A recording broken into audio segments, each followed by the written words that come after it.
Hello, everyone. Thank you all for being here for our IDA Award Spotlight series. Today, we're going to have a great conversation around the series City So Real. My name is Nikki Bardwaj, and I am the Associate Events Manager here at the IDA.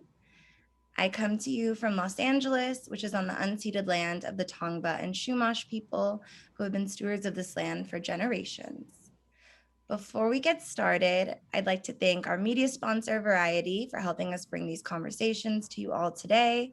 And I'd also like to thank our amazing ASL interpreter, Andrea Lust. This series is open to the general public, and you can check out our entire lineup at documentary.org/awards spotlight. And all of our conversations will air on IDA's YouTube channel.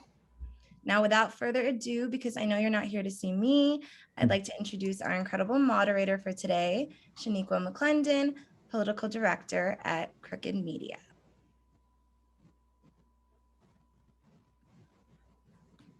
I'll let you take it away, Shaniqua. Thank you. Thank you, and thank you, for having me here today. We are just going to jump right in so that we can hear about this incredible docu-series, City So Real, that I just really enjoyed watching. So with that, I'm going to invite Zach Piper and Steve James to join us.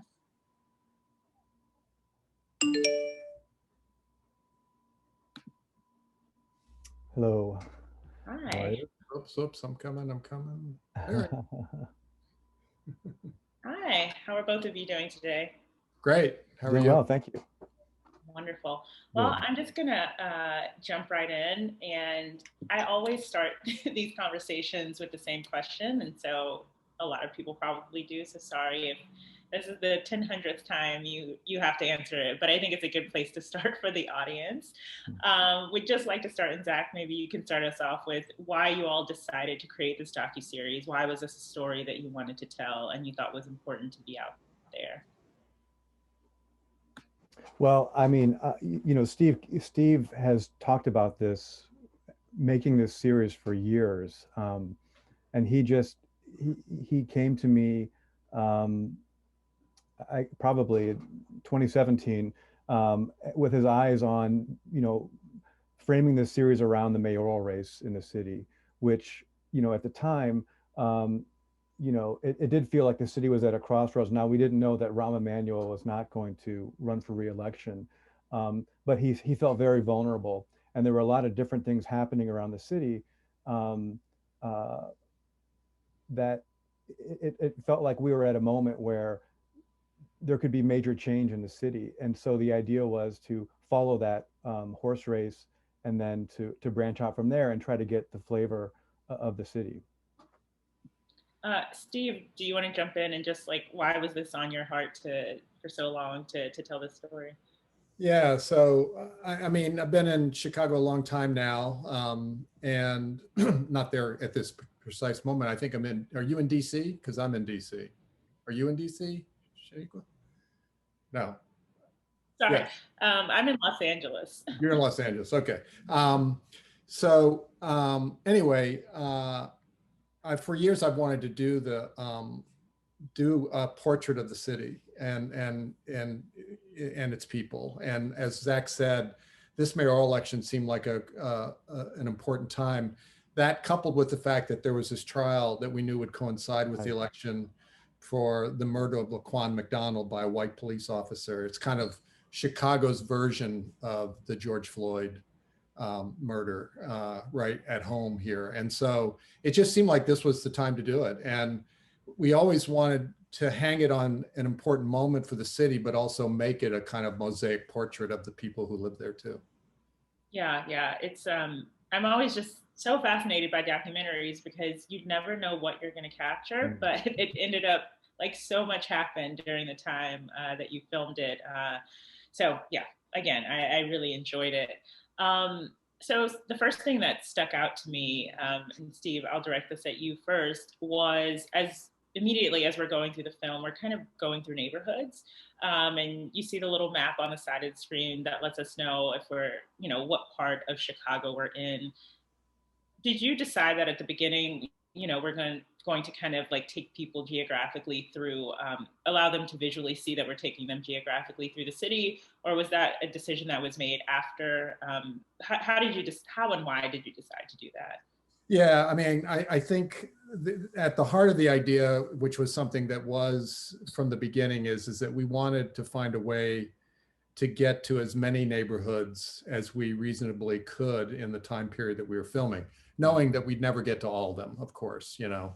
And we figured the mayoral election would help us with that because candidates would be fanning out across the city and it would give us a chance to go to neighborhoods. And we knew that we weren't just going to visit those neighborhoods with candidates, that we would be looking for stories there as well. And so we did that. Now, the idea to actually graphically situate the viewer, I think, came more in editing. We had this idea like, you know, Chicago, the city of neighborhoods, and with distinctive south side, west side, north side sort of, you know, sensibilities, if you will, that we wanted to situate the viewer as a further way of defining the city for them. Yeah, it was very helpful. As someone who, I have several friends from Chicago, but I have not been there yet myself. So maybe that will help me. Zach, I don't know if you wanted to jump in. I can keep moving if not, but. Oh yeah, we can keep, I think Steve got it. Cool. Yeah, thank you. Okay, so obviously this entire film was about Chicago politics. I mean, we got a lot more out of it, getting to meet the people and just kind of seeing their resolve and passion for their city. But it was hard to get away from the constant refrain of, this is Chicago politics. This is how politics works in Chicago. Should the audience members, for me, I will say I took away from it that that's not a good thing. Chicago politics kind of felt like all of the bad things that happen in our national politics. And, you know, I was really surprised to see Willie Wilson basically buying votes and just, you know, Ed Burke's situation, all of these things that we saw. So, you know, I guess I'm wondering, should the audience have taken anything else away from what they understand about Chicago politics? Are there any good parts of it? You know, and what was your, Steve, you may have known this already, but what was kind of your takeaway from how politics happens in Chicago? Well, I mean, no, Zach knew quite a bit more about Chicago politics going into this film than I did, to be honest. I mean, I followed the politics in a more general way.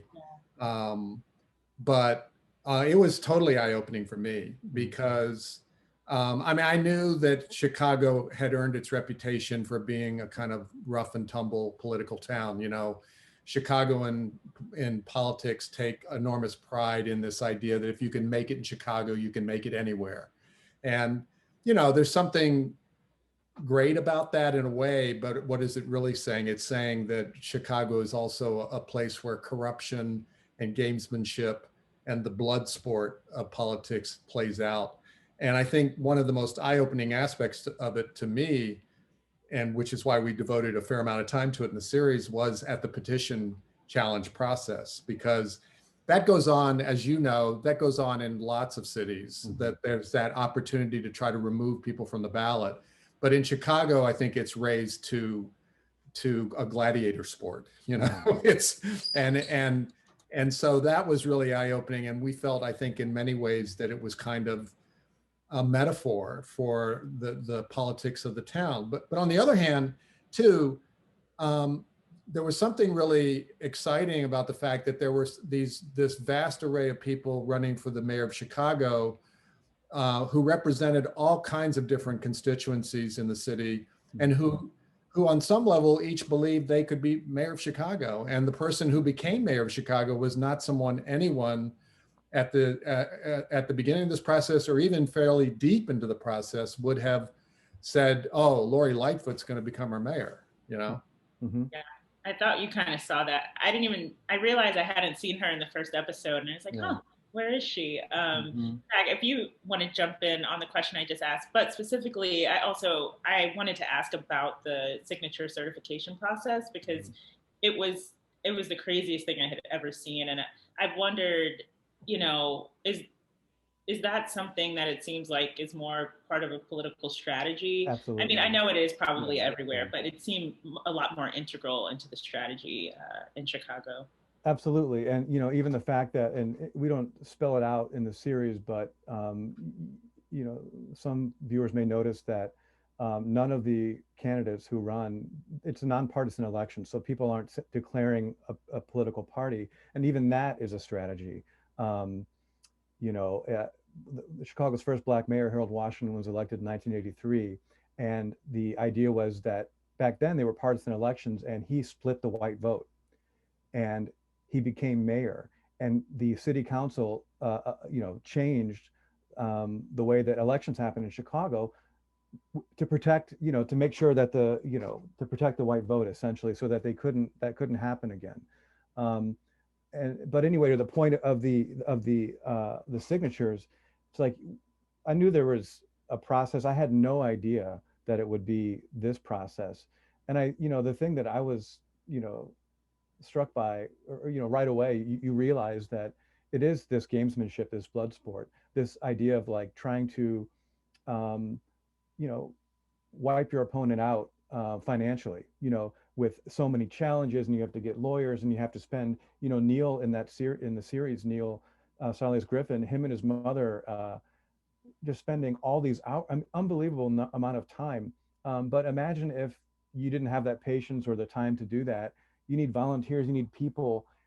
The resources required to meet these challenges are you know are great. And if you don't have that, then you get weeded out, which, there's something to say about that. But then again, do you really want the process to be the reason that people don't make the ballot? And anyway, I feel like it's something that has to change. And I will point out, I think it's in the series, now Mayor Lori Lightfoot mentioned that if she became mayor, she would reform this We haven't process. seen that. But Yeah. we haven't seen that. So she has 2 years left, but we'll see.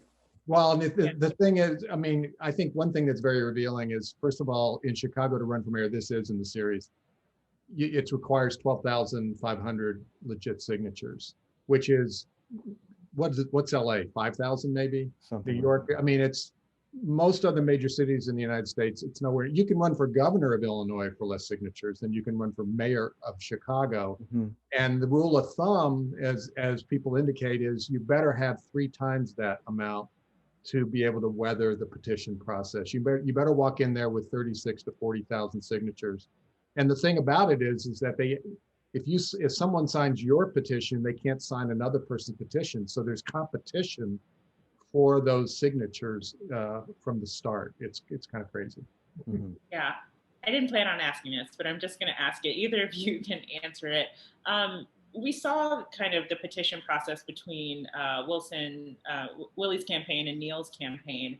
And I may have been reading too much into this, but it felt like they put him through the heartache of going through trying to verify all of those signatures and then pulled out their, petition against his signatures.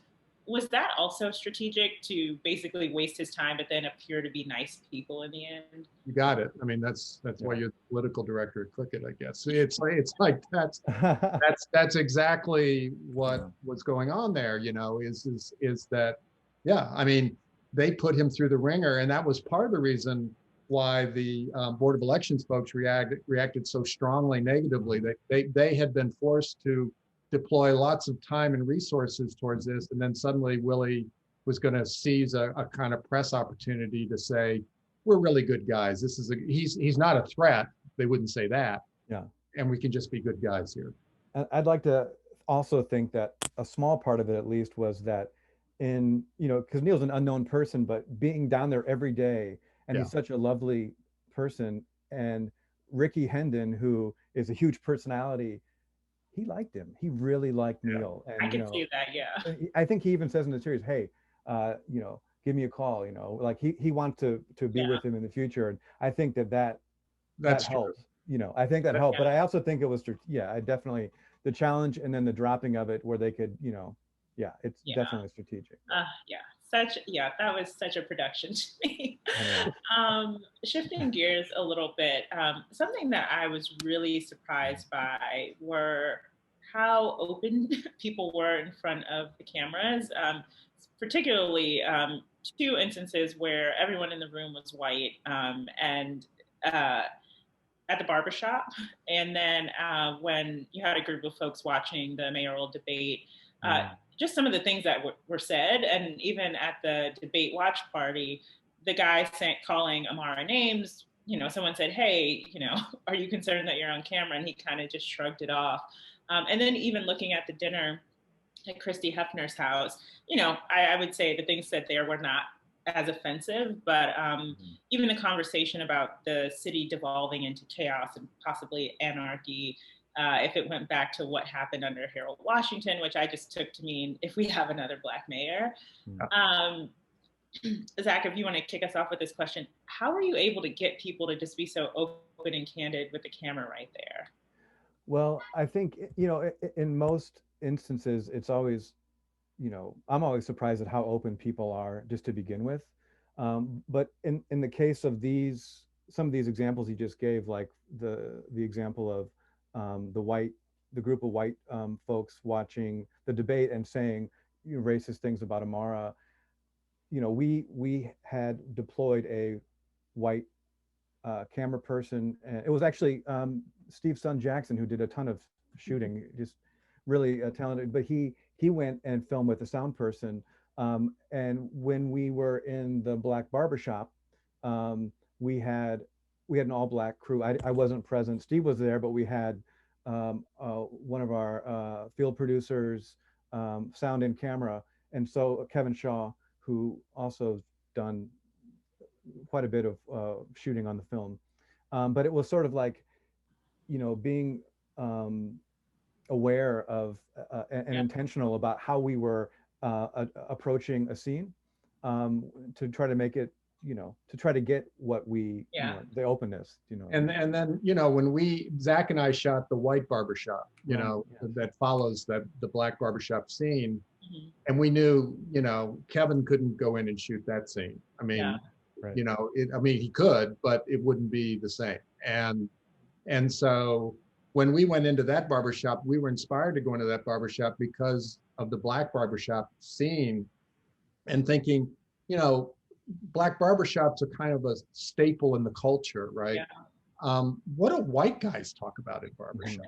You know what I mean? And so we found a white barbershop through one of our field producers, and we went there, and we did not know that it was a former cop kind of hangout until, it evolved organically as we were filming. And by the end of the scene, as you see in the series, it's like, oh, these are a bunch of ex-cops. And that was as much a surprise for us as for them. And I think we don't go into those situations, if we think someone is a MAGA support, whatever, we don't go in and pretend like we're something we're not. What we do is we go in, though, with an openness, and we encourage people to speak candidly and honestly, that we're interested in what they have to say. And Chicago's a place where people speak their mind, and it's also one of the most racially divisive cities in America. And so it didn't surprise us to find those kinds of responses in different neighborhoods. It was something that we made a point of trying to throw into sharp relief when we could, but it's still surprising sometimes when people are so willing to just openly say things that are pretty racist. Oh, yes. Thank you. Sorry, Zach. I thought Oh, no, I just was thinking like, just thinking about the people watching the debate, and those comments.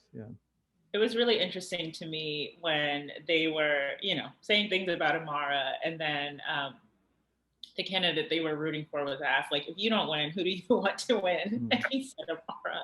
And they were all like, oh, wow. I think they started saying she was smart after that. Oh, yeah, they did.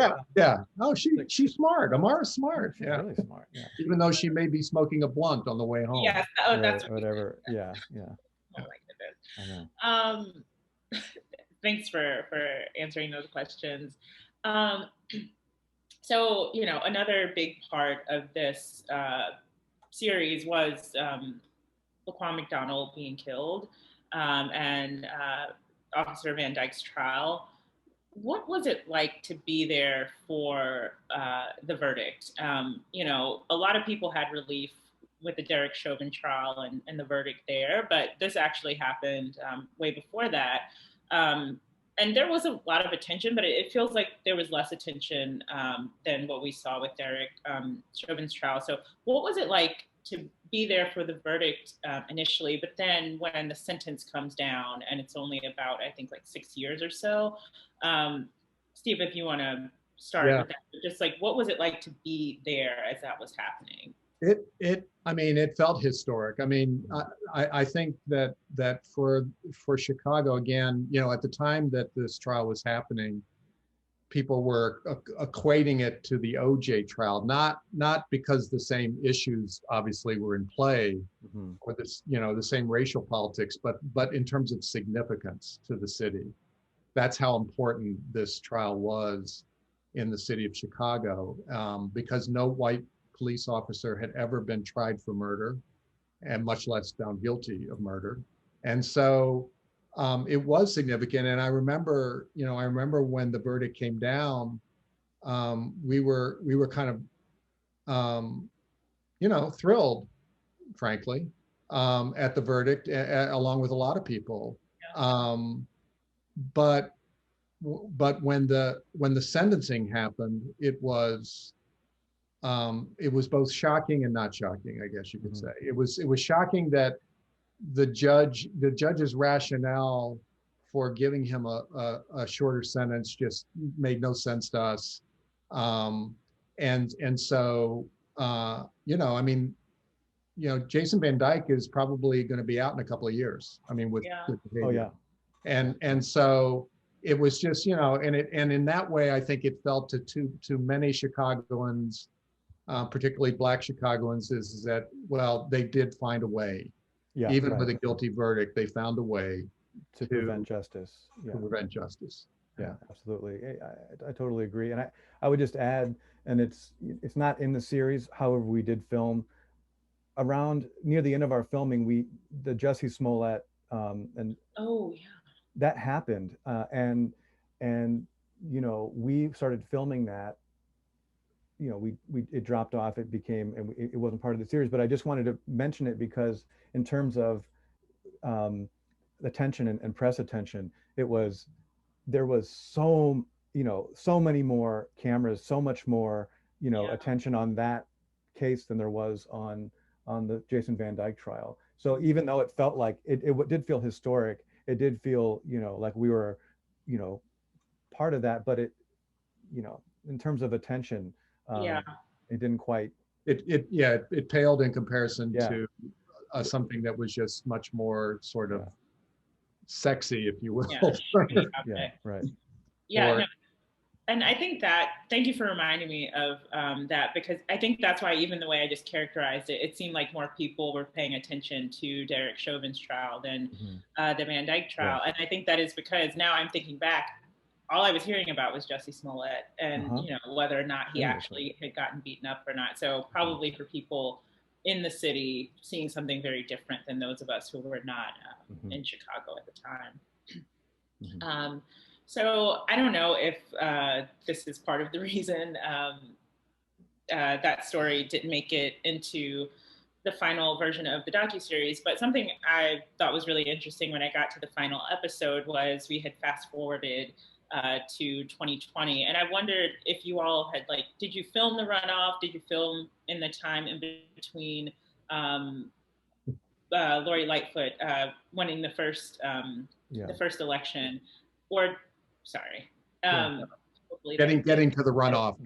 Yeah. Did you film in between that time, or did you, you know, stop filming and then realize 2020 was historic? We have to go back there and see what's going on. Well, it's actually, it was kind of funny because, you know, we had been going like crazy up to the first election that determined that Toni Preckwinkle and Lori were going to be in the runoff, right? And we had every intention of getting back out there. And I remember calling Zach and going, I don't think I can do it. I don't think we can put viewers through it. Like, by the time we've taken you to that point, people are going to be like, no, wait, you're not going to make us watch another 6 weeks of campaigning. Are you seriously? So we shot a little bit. We did shoot a little bit, but we kind of decided at that point that our series was going to mostly take you up to the runoff, and then we would give you the results, and that would be the end of our story. But then, we finished the series, and then we showed it at Sundance, and we showed it at some other festivals, and then the pandemic hit.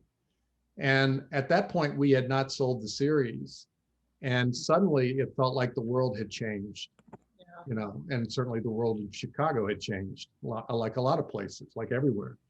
And so it started out with this idea that we should do an update, kind of more of like an epilogue kind of thing. And then when George Floyd happened, we realized this is a full-on episode. And that's when we actually got out into the streets in a big time way and went back out and made episode 5, because that also made it feel like, if we're going to really tell the story of America through this city today, we have got to take stock of both the pandemic and George Floyd. Mm-hmm. And would just add in that way that, it also was that by capturing 2020, a lot of the issues that you see throughout the first 4 episodes kind of come together and, crystallize in the 5th episode. And what ends up being possible is that seeing, what happens, everyone's lived through 2020, but seeing more context for, at least in Chicago, for how it played out. Yeah, because the thing about Chicago is that it's the birthplace of community organizing in the United States and maybe the world. And I think even before episode 5, you feel that and see that. You see that this is a city with a strong activist streak that runs through its politics and runs through its protests. So, what happened in the wake of George Floyd was unprecedented for America and in a way unprecedented for Chicago, but it wasn't unusual for Chicago because, they had been protesting police violence with Laquan McDonald. They had been protesting spending money on a new police academy, before the whole defund the police became a national issue. So we like to reiterate what Zach's saying. I think we felt like episode 5 did help. We hope people see that Chicago was this kind of quintessential American city long before that happened. Yeah, I remember writing that down when I was taking notes when, they were at the public meeting and everyone's calling for this academy not to be funded. And I thought, wow, they were at this way before defund the police became something that everyone had heard of before. And so, yeah, I think he did an excellent job capturing that and demonstrating that Chicago was kind of ahead of the curve.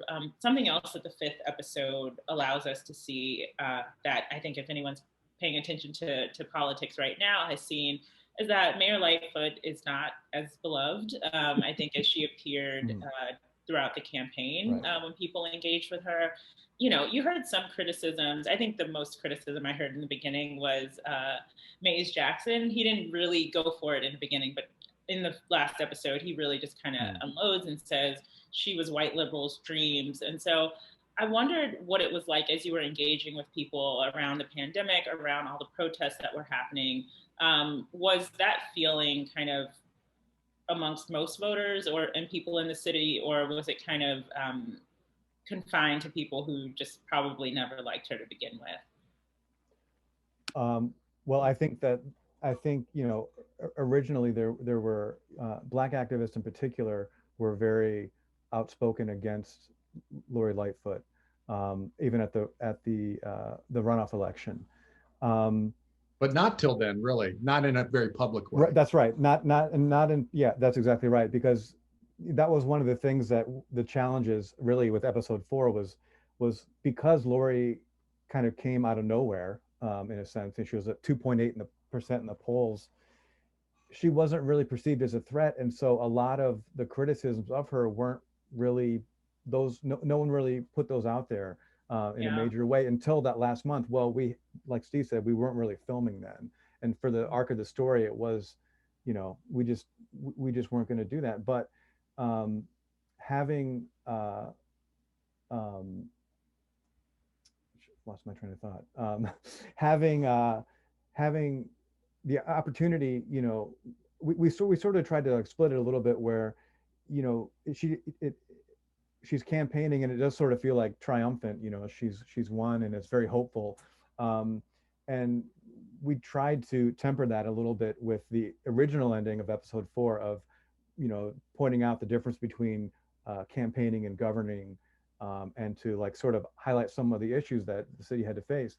Now with episode 5, 2020, yeah, for sure, Laurie had a brief, resurgence in popularity early on in the pandemic with the memes and the Auntie Laurie, stuff. Yeah. But which was funny and actually effective and great, and for that time.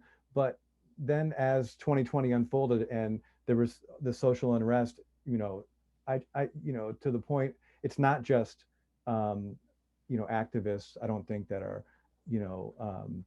feeling the way that critical of the mayor. It's also like the police are critical of the mayor.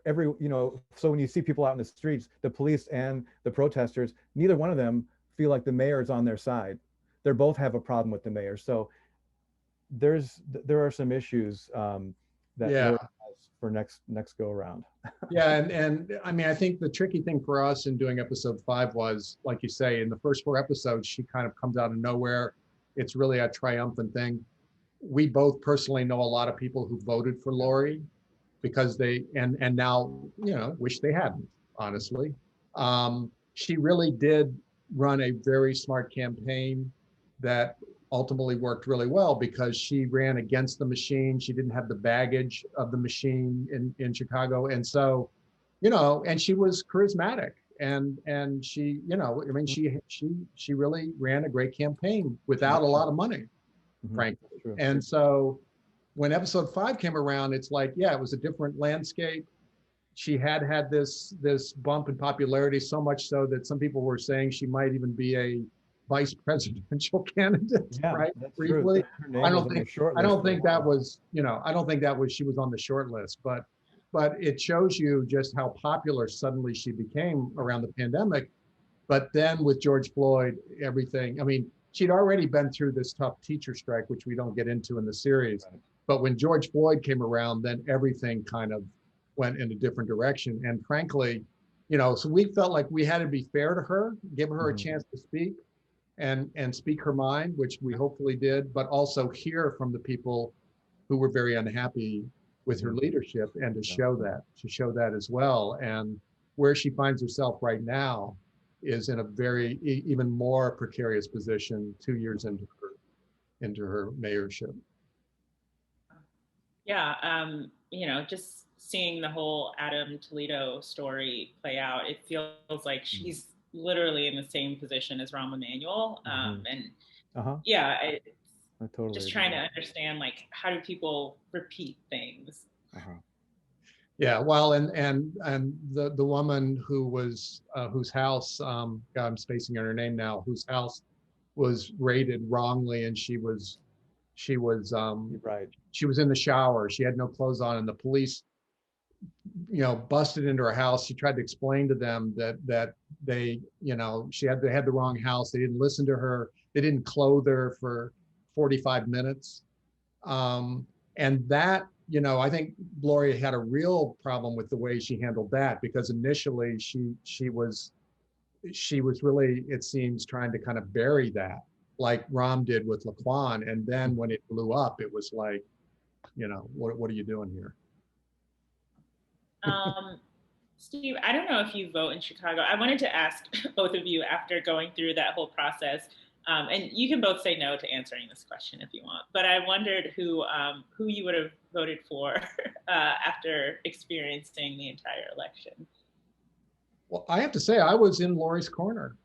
I was one of those people that thought, I mean, the weird thing about it is, 21 people ran for mayor, 14 made the ballot, and all of them had reasons. I mean, frankly, I hope someday Neil Salas Griffin runs for mayor, Me, absolutely. Yeah. because I think he is an incredible guy with incredible vision and compassion, and I hope that he doesn't give up on politics. He's incredible, but there was no way that Neil Salas Griffin, he came in last. There was no way he was going to win. So when I was won over by Lori. I was won over by Lori because we spent enough time with her, and we spent enough time around these other candidates that she seemed like the best choice.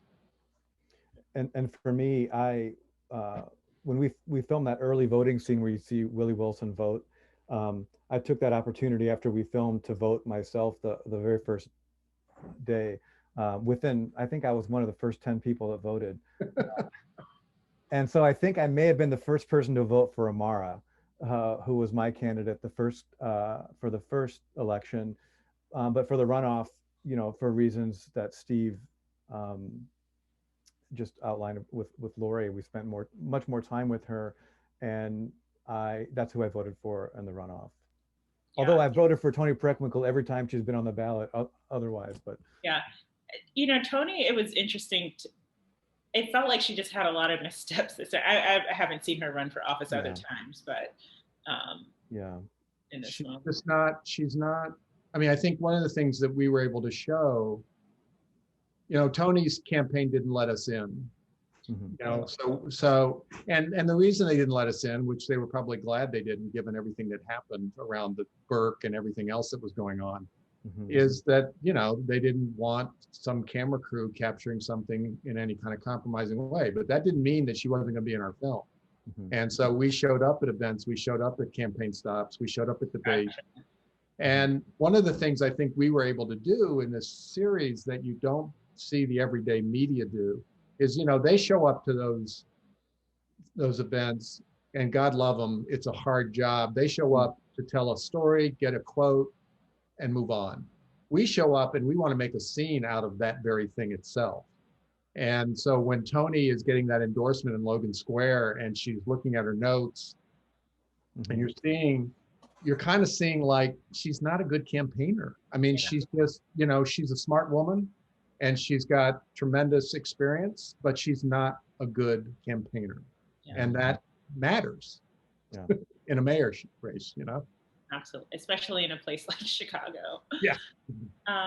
So this is my last question, and thank you so much. This has been a really great conversation. I appreciate it. It's a really generic question, and I think we've touched on a lot of things, but overall, I think you all did an amazing job showing the complexities of Chicago. There are some definitely parts that aren't great, but the people really care about the city that they live in. They, have a rich history there that they want to preserve. And they just care, also about each other. You also showed a lot of the racial tension between different communities. And so, I just, again, think you all did a great job with that. With all of that you did, and Zach, maybe we can start with you. What would you like the audiences to walk away with after seeing this series? Well, I mean, I think you touched on part of it, which is the passion that people in the city feel. I do think that, one of the things I hope that viewers take away is just the idea of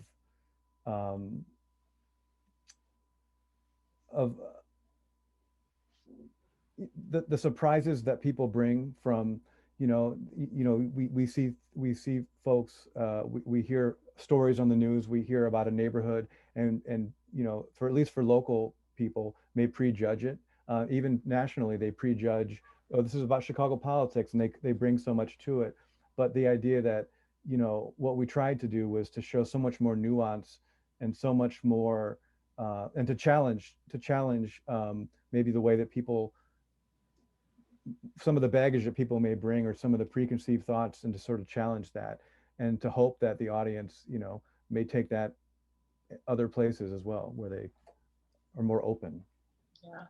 Yeah, and I would just add that, and it's really kind of just echoing something you said, Shaniqua, which is that, Trump loved to single out Chicago as this terrible place, right? And there's a reason we didn't give him much play at all in the series, because that's out there, and we wanted to show you a different Chicago, that's still unvarnished. It's not, it's honest, but it's sort of like, even the people that we disagree with politically care about this city, and it comes through in the way in which they engage with the city. And we just met so many amazing people who are not candidates, like Tracy, the Lyft driver. Yes, I loved her. I know. It's like, this is Chicago. And so for us, that's, I think, a big part of what we want people to take away, is that spirit, is that passion, is that how much people care. And I think, at a time when the world is so politically polarized, that's not a bad thing to take away. Yeah. Well, thank you so much for this conversation, for the series. I thought it was amazing, and I just took so much from it. So I hope everyone else who watches it enjoys it. And thank you so much for joining us today. Thank you for moderating the conversation. Yeah, Great. Appreciate it.